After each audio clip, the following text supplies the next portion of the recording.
Well, hopefully now you can hear me, guys. Sorry. Well, hopefully now you can hear me, guys.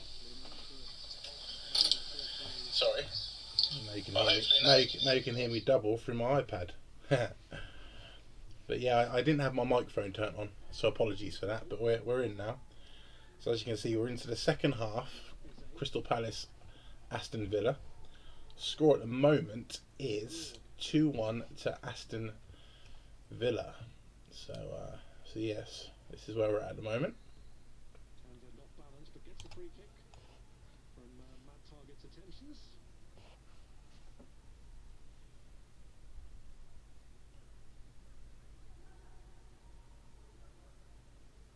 I've got a feeling there's going to be a few more goals in this game.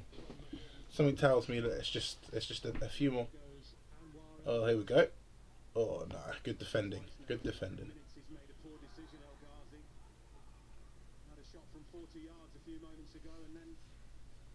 Yellow card there.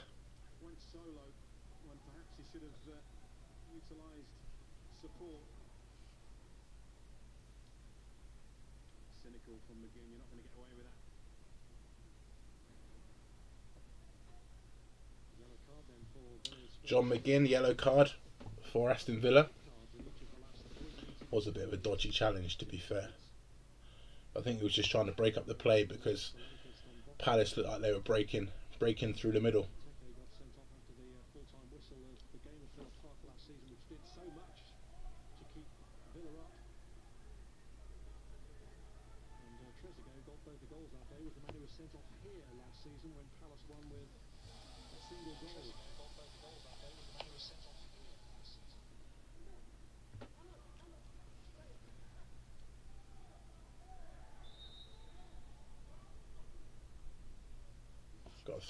Got a free kick here on the edge of the box, I think, or close to the edge. Oh no, it's going the other way. Sorry, free kick to Palace. Referee put the wrong hand gesture up there. He gestured for an Aston Villa free kick.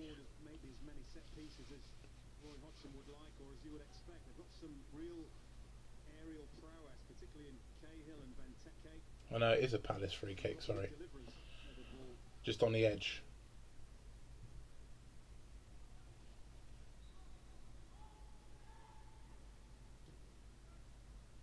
Oh. Get out and walk.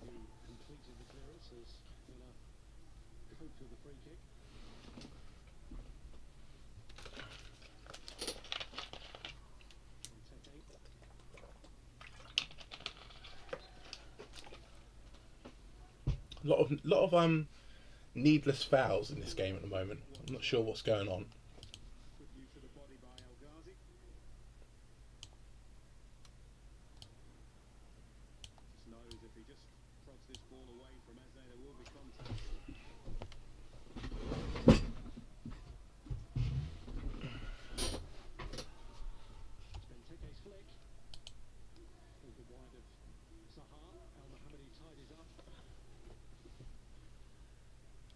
I always like that composure when I see it played back to the keeper and the keeper just opens up and plays the other way. Something I always try and get my youth players to try and do when we're playing, but very hard, because one, it's not this hard, but it just requires a lot of confidence from them and togetherness as a team at the back, because when the ball's coming from one end and you're switching out to the other, of course it relies on the keeper checking their shoulder when they're receiving the ball, but also the opposite side full-back or centre half being on immediately and demanding the ball. It's just about that communication really, on and off the ball. But here you can see that Aston Villa trying to play out from the back, centre half to full-back, back to centre half, and then it goes long, which I don't really understand personally, but because now they've lost it and they're defending. This good chance, go and bang it. Oh, good block. Good block.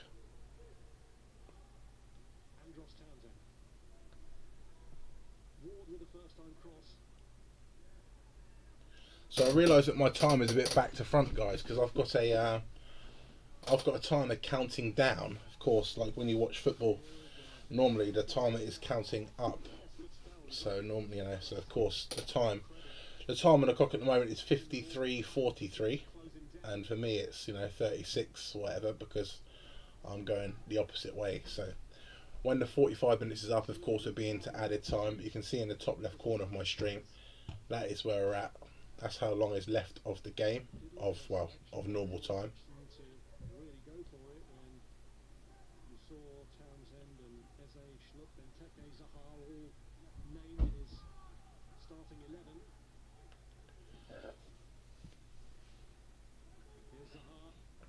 Go on, Sahar, bang it. Go on, bang it. Oh, just taking too long to shoot sometimes. Very good defending, I've got to say. Has to be said. The defending is very good from Aston Villa there.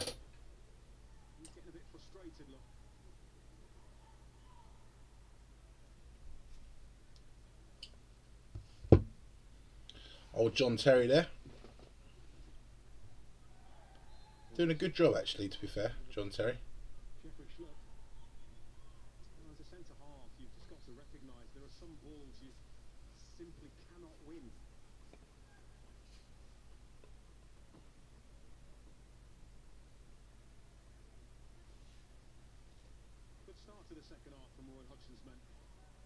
Roy Hodgson.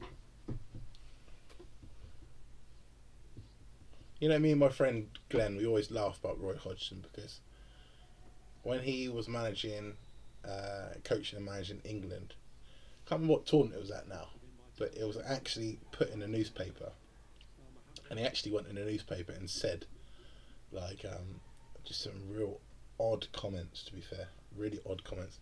One of them was if the boys can as long as the boys can get off the plane or something like that, back in England and say, well, right across the box, just needed a tap in that.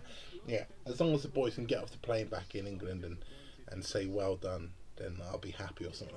Just something really weird, just something very bizarre. And then he turned around and made another comment. I mean, my friend Glenn always crack up at this one. He was like, so it's gonna be a tough game, but this is my best Roy Hodgson impression, by the way.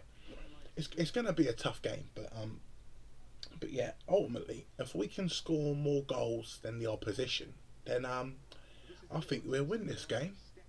I was like, I remember reading that in the newspaper, and I thought, no shit, Sherlock.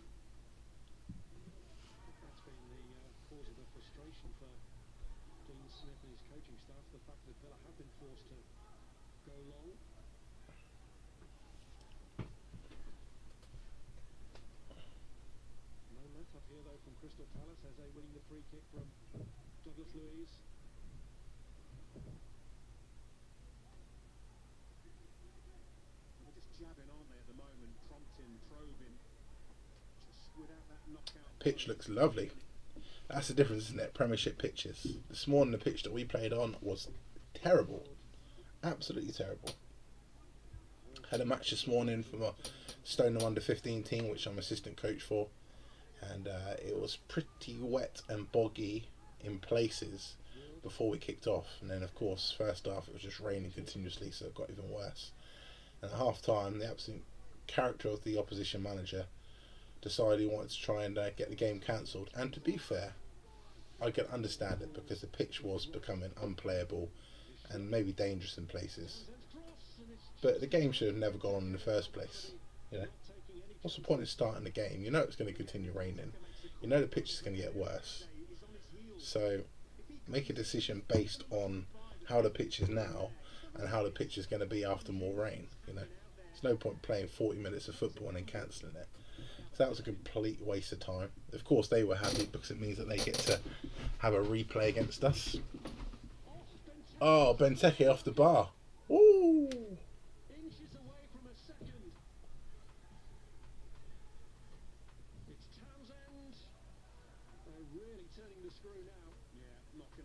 To be fair, Palace are all over Villa. Villa don't seem to have any sort of response at the moment. Just hanging on for dear life. Literally every single one of their players back defending.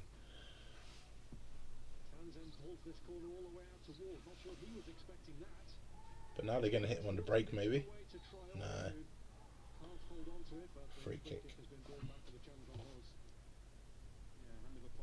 I always wonder with these watch-alongs. It's just something I've just started doing recently, and of course, like, I got in a bit of trouble before because I tried doing the watch-along with the game playing, you know, which was of course not a good idea. Got in a bit of trouble, community strike, and a copyright strike. So, excuse me. So now when I'm doing these live streams, I'm doing it, of course, like just me watching it, you guys watching it along with me. But I do wonder how that works for you guys if you're watching it at the same time. Well, I suppose you're watching it at the same time. It's cool, but I don't think this is really the best game to do a watch along for. Don't get me wrong. There's some both good teams in that. I don't really watch much of Palace or Aston Villa, but yeah.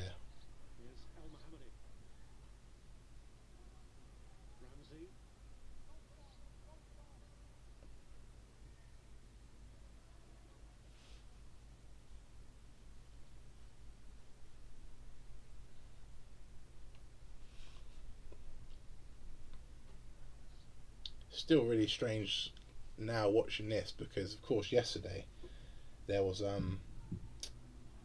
watched the FA Cup final yesterday, which was a good game, but it was weird because of course the stadium was absolutely packed, you know, for the fans, because they allowed the fans in. I'm not sure if they did like rapid flow COVID tests before they let all the fans in, probably something like that. But yeah, there was a lot of fans in there yesterday, and the atmosphere was like incredible. You know, it's a final for a start. And then today, like, you're watching this game here, and there's not a single fan in the crowd. It's very different. It'd be nice when it gets back to just fans at all the games, to be fair. But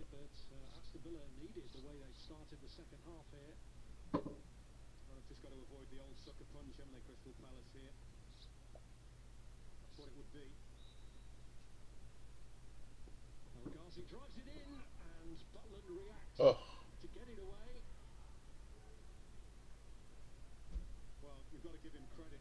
I'd have been completely against the run of play if they would have scored there, because it's been all Palace so far this second half. And Aston Villa almost got the third.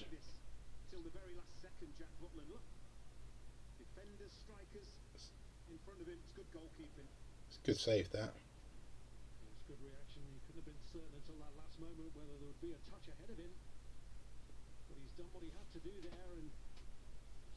Looking to follow it up with Traore's corner here.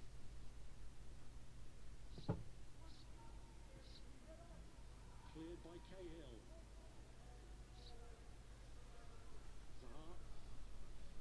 Target tried to hold him up. Benteke's got a man. Oh, one pass. Oh, they're still on it. They're still in. Come inside. Poor pass, mate. Poor decision. I just come inside and shoot. So negative.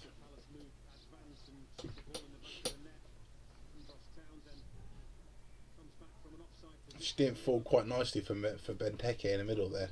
Otherwise he could have maybe poked one through because he had a man over.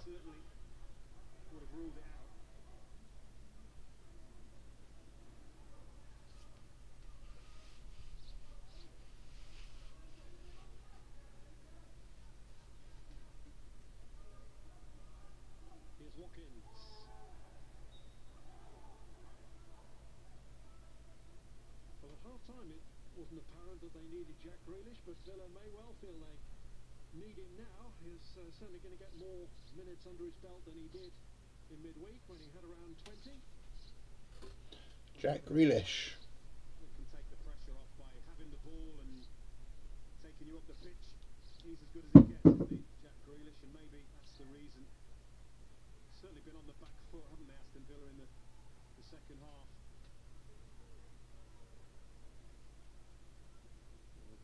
To make a change now if they choose to. Once the footwear gets sorted out, it's virtually veteran Traore, whose number is up. And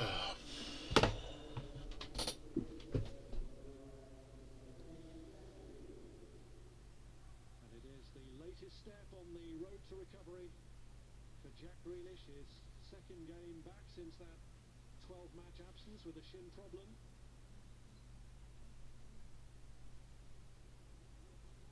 Well, Ghazi has come over to this near side, the right for Aston Villa, allowing Grealish to go on that left side. It's always interesting when you see shots like that within the game, when you can see that all the players attracted to one side of the pitch, just begging for which the team in possession can they play their way out of it and then like switch it to to what is clearly going to be the open space on the opposite side. Putting a bit of pressure on Ezri Konsa, too much.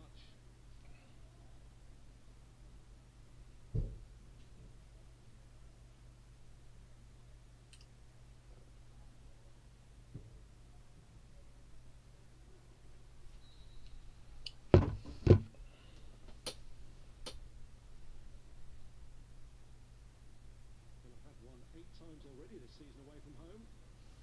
It's interesting. I watched a classic game the other day between it was between Arsenal and Manchester United from 1998 when we beat them 1-0 and who scored? Overmars got the goal. It was really interesting to see how differently football was actually filmed back then, like with the camera angles and stuff. Like a lot of the time now they give you, of course you get close-up shots like what we're getting now, but you also get like the wide shots where they try and show you the whole pitch with the formation. You can see the shape of the teams and everything. That didn't happen. I didn't see that so much on those old school football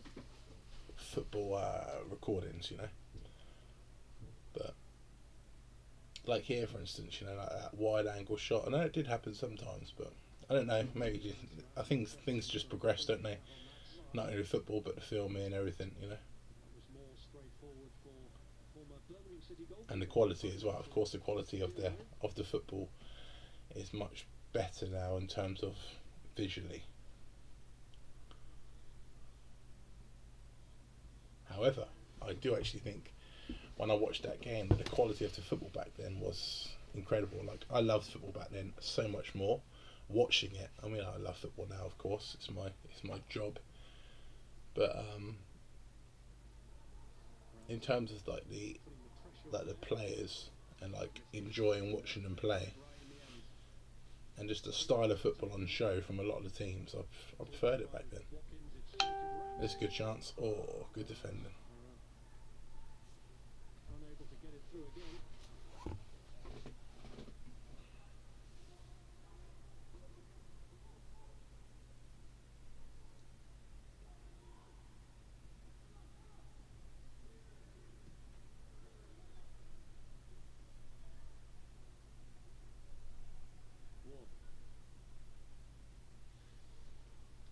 Don't forget, still to come later, Liverpool needing to win all of their remaining games to keep their destiny in their West Brom v Liverpool. West Brom at 4 o'clock. I'm thinking about watching that, to be fair, because Liverpool, of course, they need to get the win. The fight is still on, but I don't know. I'll see how it goes. Lineup selected by Ryan reflects that really. You've got Son, Bale, Kane and Ali all as part of the starting 11.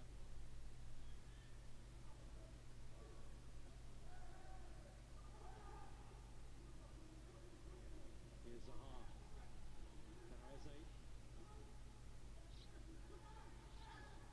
Eze easing his way past El Mohammadi, looking for the shot. Positioned himself well to clear. Great anticipation. I like to see that he saw the left winger. He made this run in like late, and I was saying the same thing to my players yesterday. Like arrive in the space rather than standing in the space. So start out wide, and then make that diagonal run in at the right moment. Because what you're doing by staying out is creating space inside for the strikers to maybe get shots off, but then you come in and be an option. Sometimes stay out and then be an option to put a cross in. but sometimes come in and maybe threaten, like at the near post. It's just different options, isn't it? Different options for different scenarios. Just but it's good to have that versatility and mix it up rather than doing the same thing all the time.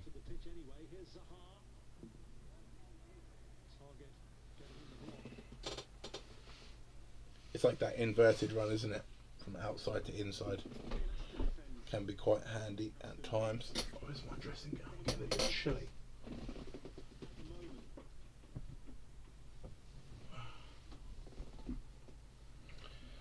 I badly need to get some lunch after this. I've hardly had anything to eat today and I'm starving.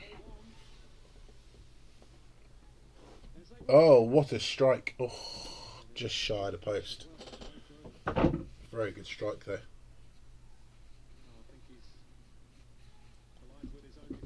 Clearly see that he's in a good area there, just sitting on the edge of the box. Touch, touch. Thing is, he took 2 touches, man. Just out your feet and shoot.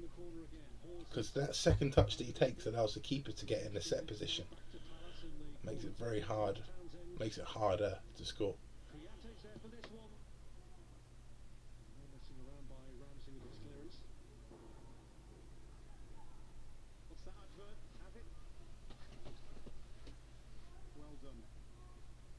Kazoo, yeah, you can.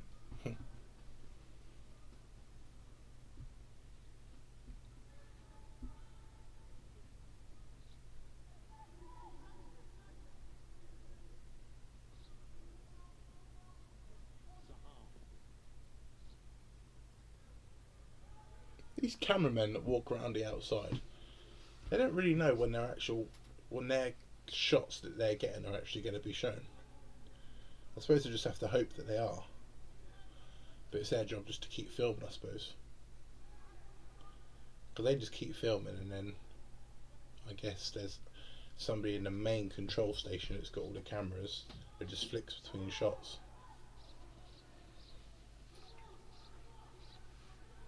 Just unable at the moment to break out of this territory. They're very disciplined, Aston Villa's defensive unit, to say. Aston Villa have defended very well this second half, to be fair. I think it's weird because they're only 2-1 up. So you thought they'd be like pushing for a winner. Well, not a winner, but a third goal. Just to finish it off really. And then just control the game. But it looks like they're still trying to hit them on the break here, like they're attacking, but not massively. Oh, they're piling people forward now. But I think they're very aware that they just want to kind of hold on to their lead as well. I think they're aware of their defensive capabilities if they can just defend well and they can get a result from this game. That's a great ball.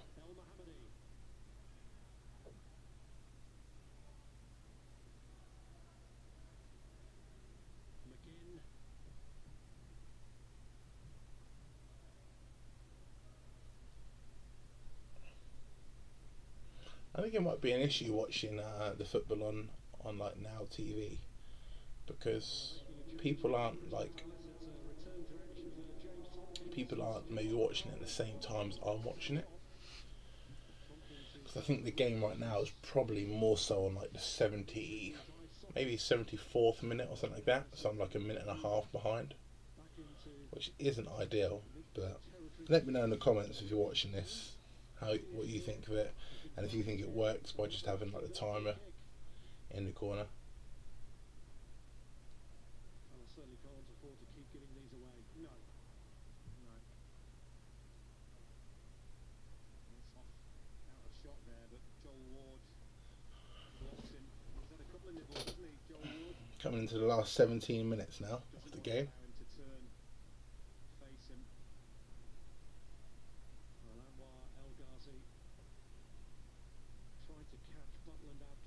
From a free kick from this kind of angle before.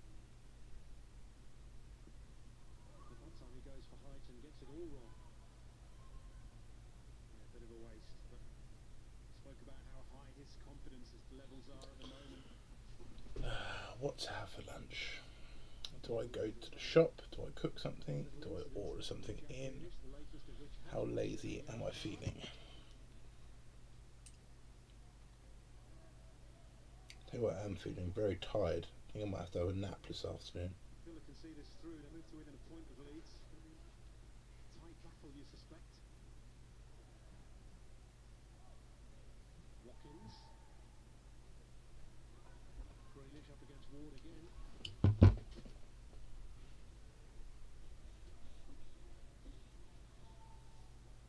McGinn.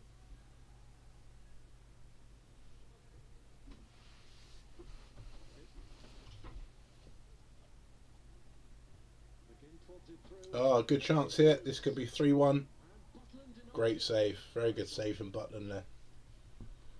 after the strike. Again, always constantly. Oh, he's offside anyway. Of the last defender. At times his runs really, really well in the main. Just doesn't quite get back on side. But you can see that he's found the space between the two central defenders. It's always quite a good tactic, I think, that is to start offside, then drop in, and then back. So it's kind of like a little check in and check out. Just puts you onside just at that right moment.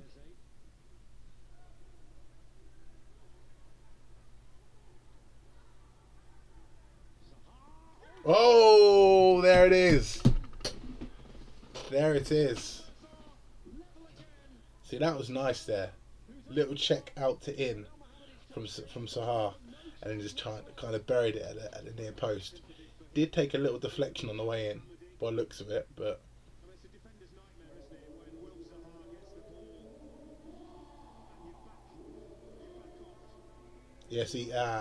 you're back off.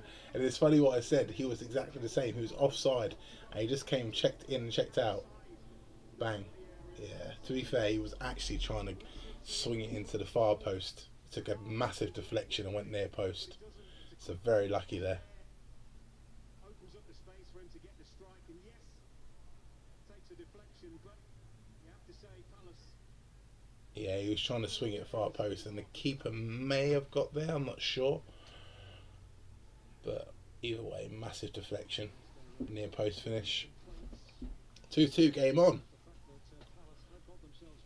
I'm going to say predictions for this last 13 minutes, whatever we've got. I'm going to say predictions. We're about. I think Palace look more likely to score. And then they probably look more likely to concede as well. So it's tricky. Like Aston Villa are defending very well. But I just don't think Aston Villa are doing enough up front in terms of movement to actually create something. Oh, that was a good chance there. Just no one in the middle.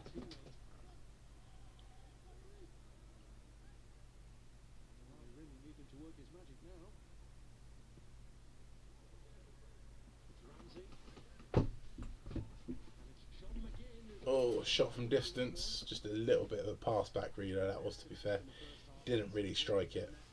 See exactly what he's trying to do.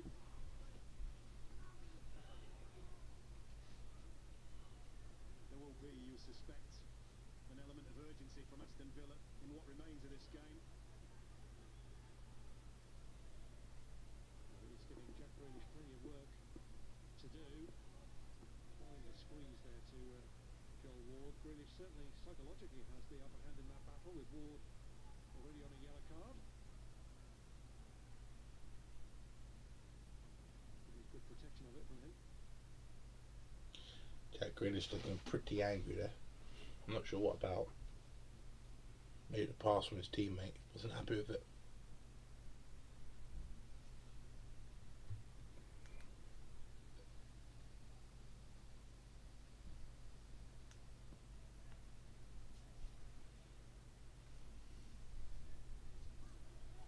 Townsend.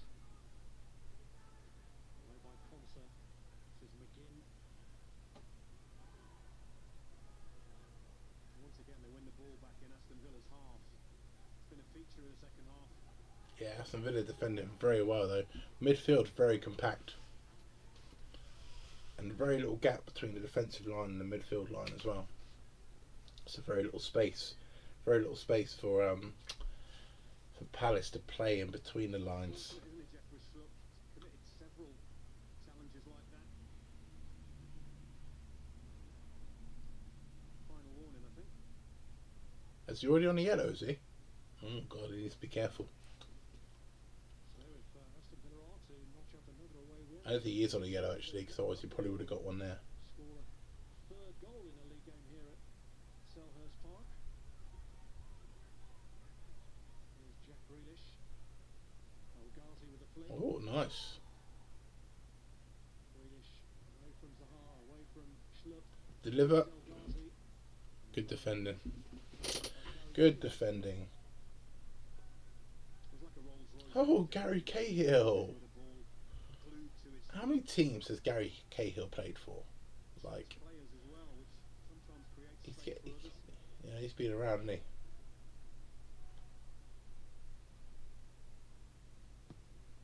El Ghazi's corner. Well, El Mohammadi has gone to head this at the near post, and I think he's missed it. Any kind of contact may have had Jack Butland in trouble. It is a shame that I can't.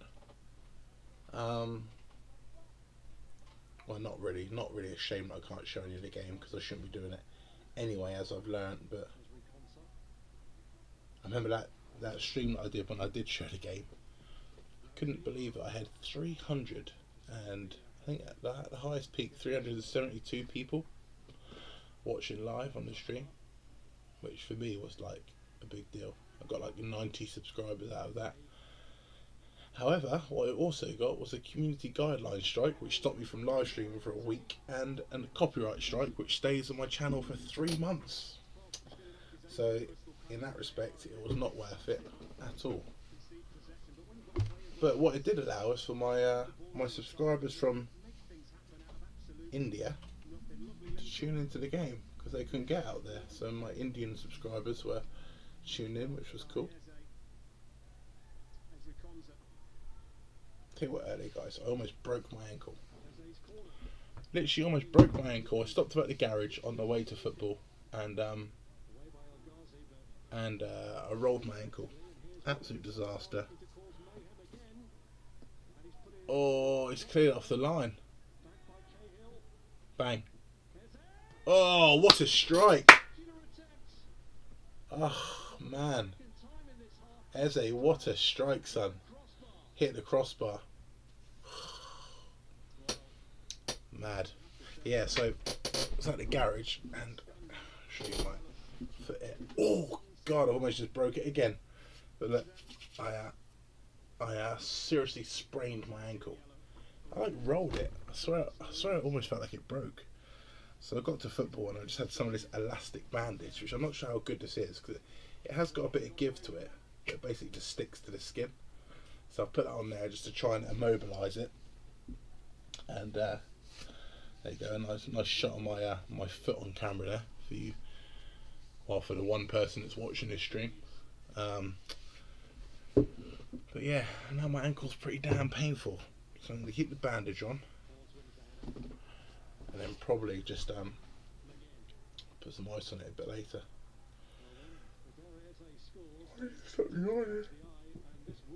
I really can't bother to go to the shop and cook. I may have to order food in, which is really lazy, really bad. But I might actually have to do it. Oh, such a good strike. Head down. Talking about a couple of inches lower. That's a spectacular goal. The other thing about when he scores is they always win. 7 minutes left, guys. Coming into the last 7 minutes. Highlighted in the studio. We highlighted him before kick-off. I think he's clearly going to get man of the match. Possibly this game, I'm not too sure. Maybe not. Let's see.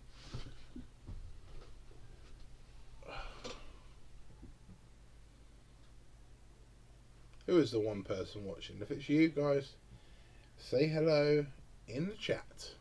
Somebody say hello to me, please. You know what? Sod it. I'm going to say hello to someone, whoever it is that's out there watching right now. Let me do it on my iPad.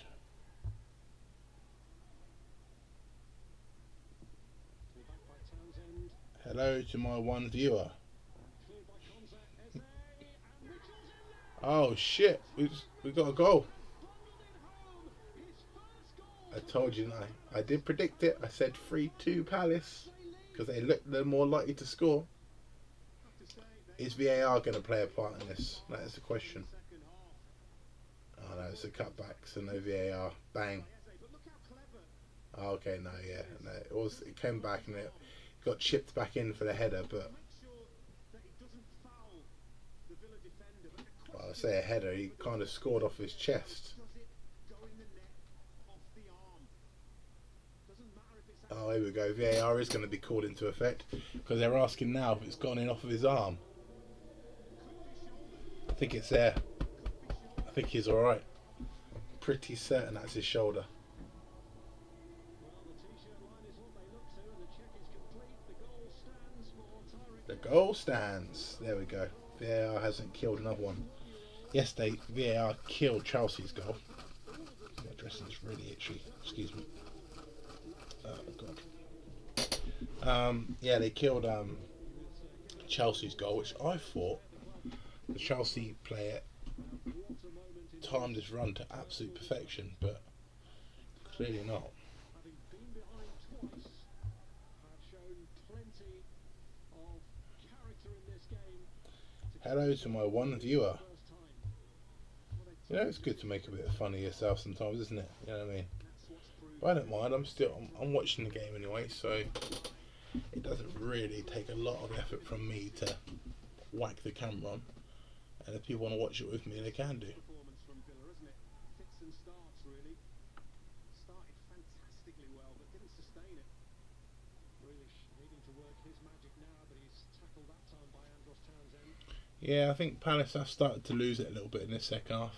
Oh, mind you, they're through here. Here go Palace again. It's a rip Oh, it's a foul. between Zaha and Courtney Hause. And Zaha That's got to be a yellow card though, as well. Has to be a yellow. arguing his case, but Yeah. no sympathy, getting a booking as well. Once the referee deems that this is a foul by Courtney Hause, then he simply has to give him a yellow card. Good use of the body by Zaha. He knows if he gets his He has to because, like, to be fair, he wasn't last man. I'm not sure if that would have played a different outcome with the cards. Because he had like a covering defender that was covering him behind him, but he still took him down. So yeah, definitely a yellow card. Who is Crystal Palace's free kick taker? Could there be an absolute worldie coming up here? Who has had an influence from the bench in recent times. Jacob Ramsey. Last 3 minutes of this game, guys. Last 3 minutes. Palace are looking And then it's time for me to get some food Wilson for all here with this free kick. before I wither. I'm already withering, to be fair. Eze seems to fancy his own chances of scoring even more. He's crashed one against the bar already, a very Eze today. And Eze goes for it. And that time it is taken by the goalkeeper, so Townsend maybe making a body Good strike, creeping inside the post, from Martinez. but there's not enough swaz on it. When a goalkeeper anticipates that, it makes the save much easier.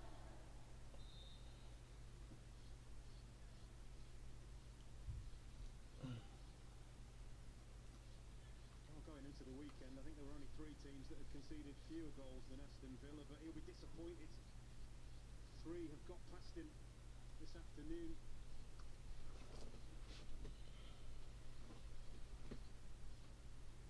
Well, throwing on another striker in Wesley, whose careful return is after a long spell out with a knee injury. Omar El Ghazi, who at one stage was hoping his goal would have won this game for Aston Villa, leaves the field with his side now trailing.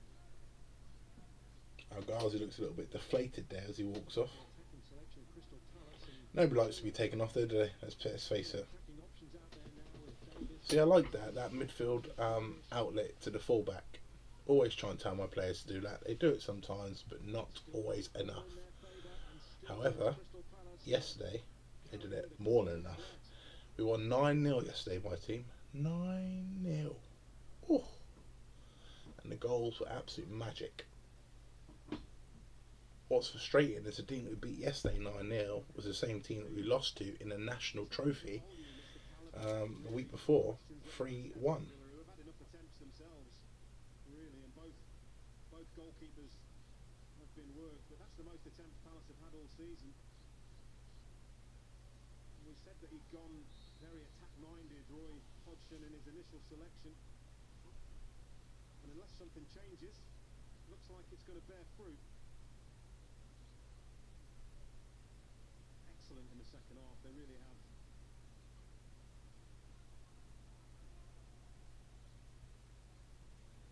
Roy Hodgson. That's the kind of performance that will make you not want to give the job up. Afternoon you can enjoy.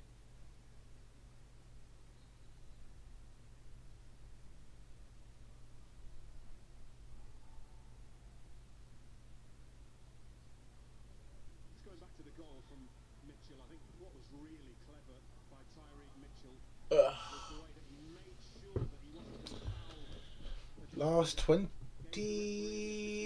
seconds of the game, something like that. And we're going to be into added time. I said hello to my one viewer, they didn't respond back. Very little dialogue in the chat today, but I'm here nonetheless. So that's time up, guys. So I'm going to put a little timer up now for added time. If I can. 2 seconds. Boom. So we're now into added time. Winning the ball back. It's been a theme second half. We're into the 4 minutes added time we've got, guys. So I've put a little timer up here for us to see where we are in those 4 minutes. John McGinn. Here's Grealish. Grealish still on the ground. Could there be another goal here by Aston Villa to get a point out of it? They still just don't look like they're going to score, to be fair. Defending very well, but at the other end, I'm not seeing it. Hazley goes down a little bit too easy, some would argue. Another silly foul. Is that another yellow card? How many yellow cards has this game had? It's ridiculous. People will Sahar.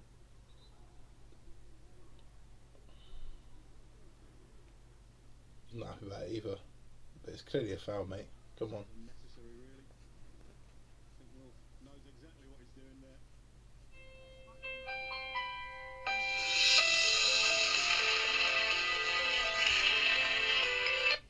Louise. The wasted ball from Douglas Louise, and Palace will be in no rush to get restarted.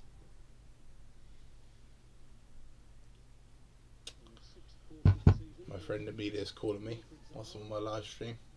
I'll call her back in a minute. A bit pained by that decision, but should be all smiles at the end if they see this one through. Well, you wouldn't have seen it really after the first 20 minutes of this game, and then you thought you might, and then you thought no, you won't. So we have just over 2 minutes left of added time. The score is 3-2 to Palace. And I think on the balance of the game, that's pretty correct, to be fair. I mean, I didn't see much of the first half. Saw a few of the goals. Because I joined in like towards the last 15 of half time. But Aston Villa have defended very well the second half. However, they've still been broken down by Crystal Palace, because Palace have been attacking well. That was a cracking finish as well. It was sorry, I say the finish was cracking. The finish where he hit the crossbar was very good.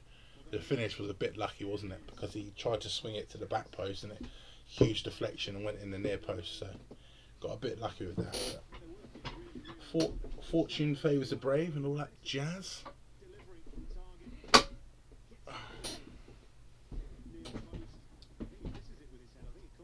like rocking back and forth in my chair, but I have to make it happen with my legs, which is not ideal.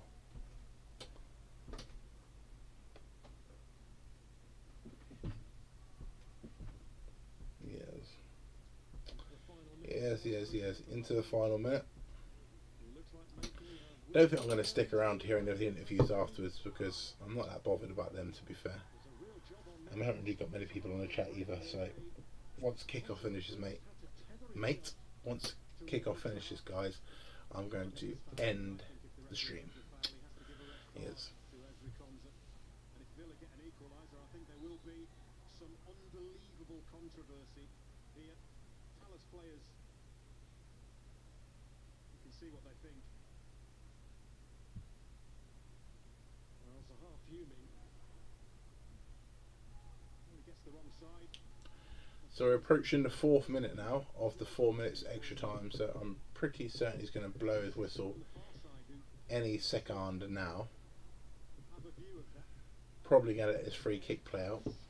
Aston Villa have a free kick here, probably about 35 yards out. To get something out of this match. Maybe a bit closer than that, maybe 30 yards out. Could this be a last minute goal? No, over the bar, and that is full time. But there's the full-time whistle. That is full time. Here's the ending of an era coming up for Roy Hodgson, his team again. Old Hodgson's going to be a happy man. The hero, a man still very much in the early stages of his Crystal Palace career. Tyrick Mitchell bundling home his first ever goal for the club after a seesaw match in which Villa led twice. But on both the occasions, they got back in it. Wilfried Zaha's deflected effort off El Mohammadi got them in at 2-2 after Yes. Right. Well, if you did join in and watch this stream, guys, thank you very much for watching. If you're a Crystal Palace fan, then well done to you. If you're an Aston Villa fan, then unlucky. But cheers for watching. I'll turn this timer off now because the game is now over. And I'll see you guys in the next video. But yeah, if you're new to my channel, please don't forget to like and subscribe. I appreciate all the support. Enjoy the rest of the football today. Liverpool West Brom coming up at 4:30, I believe. I may do a stream for that, I may not. But either way, see you guys soon.